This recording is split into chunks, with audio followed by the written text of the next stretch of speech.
that you lived over there in that village, wasn't that about the time that after that sometimes is when Alonzo moved from there, wasn't it down to the, I don't know whether it's Catawba or whether it was down at the Shook place. I don't know. You don't remember that? He didn't live over there when we lived there. Uncle Lon didn't.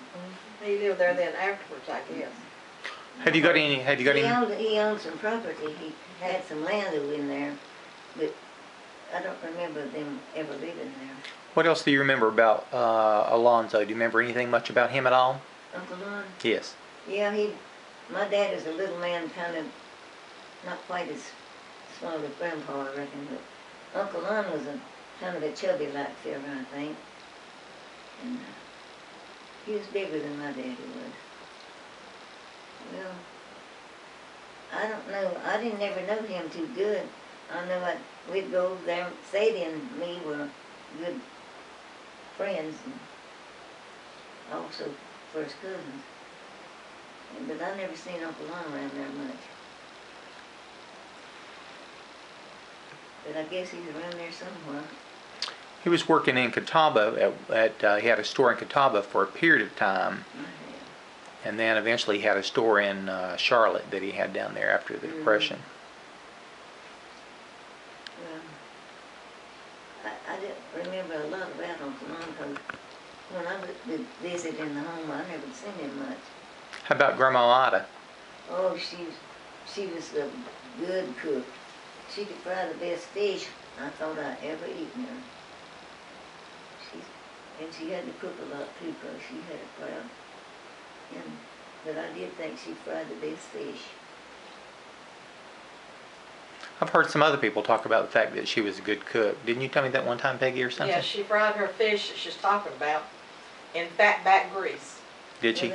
Yeah, they saved the fatback from the hogs that she raised, and they'd fry that meat out, and then fry her fish in there. Give it a little extra flavor. Gave it different flavor than what we'd use today. Well, that's good. It was good, but probably wasn't too good to health. That's all I had, probably. Okay, Lois, have you got anything else you want to tell us that you remember about anything at all? Let me see. There was something I need to tell. It was about me, about that big old boy carrying me across that footloader. That's what. That's one thing I wanted to tell. I've got one thing I want Lois to tell. It shows how brave she is, and what a good Christian you was to do it. And wouldn't 100 people anywhere would have done what she did.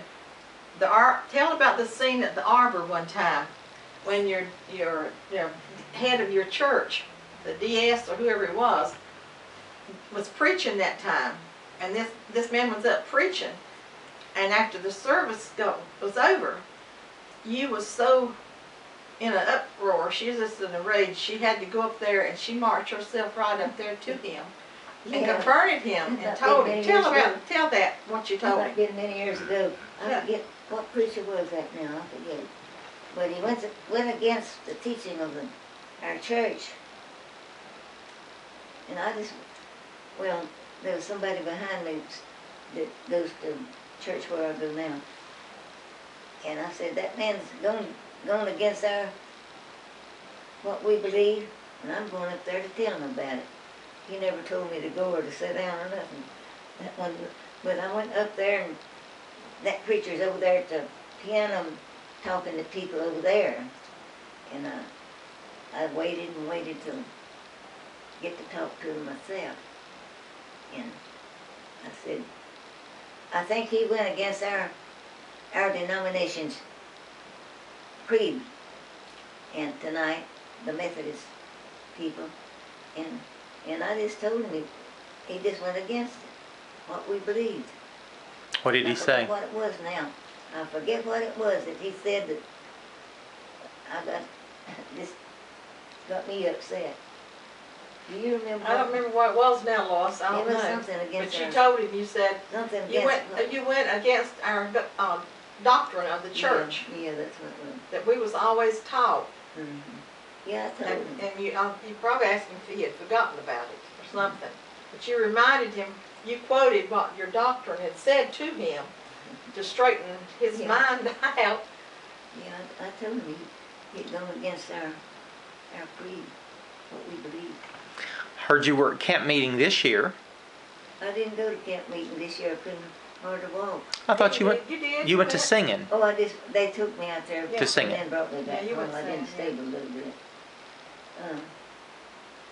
I went to both the singings and to the preaching on Sunday.